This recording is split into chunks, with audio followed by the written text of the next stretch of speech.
I know that they're peace-loving. They don't like conflict. I get that. That's their heart. They're trying to navigate this. It's unfamiliar waters. But at this point, when we know that 6% of the entirety of the CDC deaths is from, not with, and we know all this stuff, and we now know the severity of the virus, we know all about it, the comorbidities and who it affects, we know what to do. And I'm burdened because they're not open.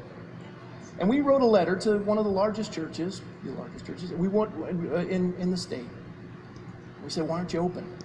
And they wrote us back and said, well, we're feeding the homeless, we're open every day, we're feeding the homeless, we're caring for people in need.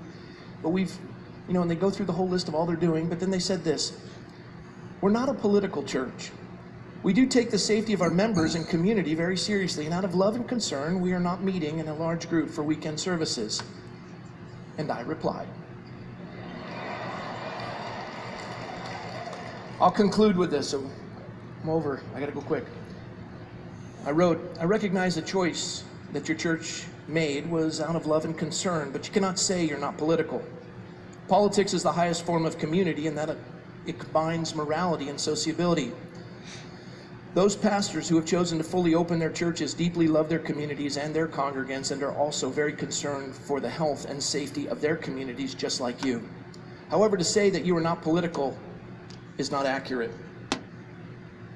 You have chosen to politically stand by your silence and submission with tyrannical officials who have ruined our economy, closed our schools, divided our people between essential and non-essential, and declared churches non-essential. You stated that your church has weathered the financial storm, but don't lose sight of the fact that these draconian actions by our state government have financially destroyed many other congregations, and they will never reopen. You marched with BLM Inc., even though their actions resulted in the innocent citizens losing everything they own, and 75% of the businesses in Los Angeles that were burned and looted were Jewish-owned and targeted.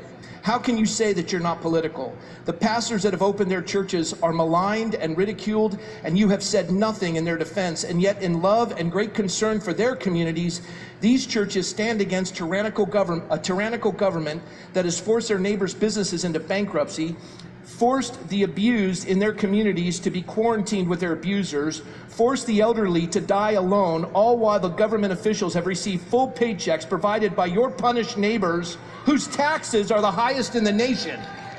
These churches have been fined and shuttered, and yet you complicitly stand with these tyrannical politicians and their views and actions as being acceptable for a virus that isn't even calculated like every other virus in our nation's history, but instead is measured by who has contracted it, and 85% of the people tested didn't even know they had it. You are complicit with our governor, who continues to trample small businesses of California with shifting impossible metrics to reopen, all while the state's homeless population and poverty rates now lead the entire nation. Politically, your church consentingly and silently waits downstream to collect the human heartache they helped create by complying to this government malfeasance. You are political, even if you choose to think you are not. Let's reopen California